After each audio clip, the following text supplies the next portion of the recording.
नमस्कार, मैं शिवानी रतूड़ी आर्यभट्ट टाइम्स में आपका स्वागत करती हूँ।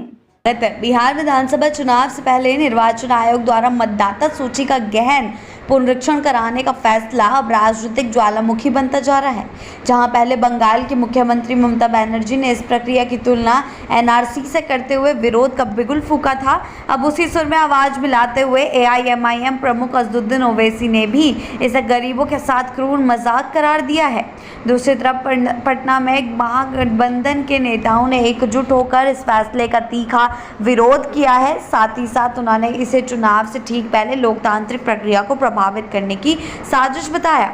हैदराबाद से सांसद असदुद्दीन ओवैसी ने सोशल मीडिया प्लेटफॉर्म पर पोस्ट करते हुए सीधे निर्वाचन आयोग पर सवाल दागे हैं। उन्होंने लिखा है, निर्वाचन आयोग बिहार में गुप्त तरीके से एनआरसी लागू कर रहा है। वोटर लिस्ट में नाम दर्ज करवाने के लिए अब हर नागरिक को यह साबित करना होगा कि वह कब और कहां पैदा हुआ था और उनके माता पिता का जन्म कहां हुआ था। ओवैसी ने यह भी तर्क दिया कि किस देश में केवल 3/4 जन्म ही पंजीकृत होते हैं और ज़्यादातर सरकारी दस्तावेजों में गंभीर गलतियां होती हैं। उन्होंने विशेष रूप से सीमांचल जैसे बाढ़ प्रभावित गरीब क्षेत्रों पर हवाला देते हुए कहा कि ये वो लोग हैं जो 2 वक्त की रोटी के लिए जूझते हैं। उन्हें यह अपेक्षा करने की उनके पास माता पिता के जन्म प्रमाण पत्र होंगे, यह संवेदनहीनता की चरम सीमा है। ओवैसी ने याद दिलाया कि सुप्रीम कोर्ट ने 1985 में ऐसी प्रक्रियाओं पर कड़ी आपत्ति जताई थी और अब जब बिहार चुनाव नज़दीक है, ऐसे में ये कवायद लोगों का चुनाव आयोग पर भरोसा कमज़ोर करेगी। वहीं दूसरी ओर शुक्रवार को पटना में महागठबंधन के तमाम प्रमुख नेता एक मंच पर नजर आए। राजद के तेजस्वी, कांग्रेस के पवन खेड़ा, भाकपा माले के दीपांकर भट्टाचार्य सहित कई नेताओं ने संयुक्त प्रेस कॉन्फ्रेंस कर इस पुनरीक्षण प्रक्रिया को अलोकतांत्रिक, शंकास्पद और चुनाव से ठीक पहले जनता को डराने की साजिश बताया। तेजस्वी ने सवाल उठाया कि जो काम पिछली बार 2 सालों में हुआ उसे अब 25 दिन में कैसे पूरा किया जाएगा। क्या सरकार जातीय जनगणना जैसी संवेदनशील प्रक्रिया को भी इतनी तेजी से निपटा सकती है?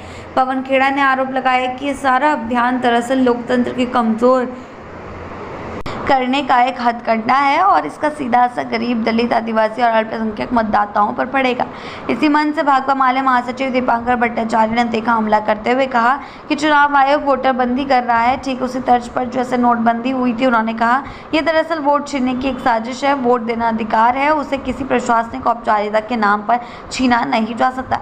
हालांकि निर्वाचन आयोग की तरफ से दावा किया गया है कि यह प्रक्रिया फर्जी मतदाताओं की पहचान और नए पात्र वोटरों को सूची में जोड़ने के लिए है। आयोग का तर्क है कि पारदर्शी लोकतंत्र के लिए यह ज़रूरी कदम है, जिस पिछले 2 बार से 2003 में किया गया था।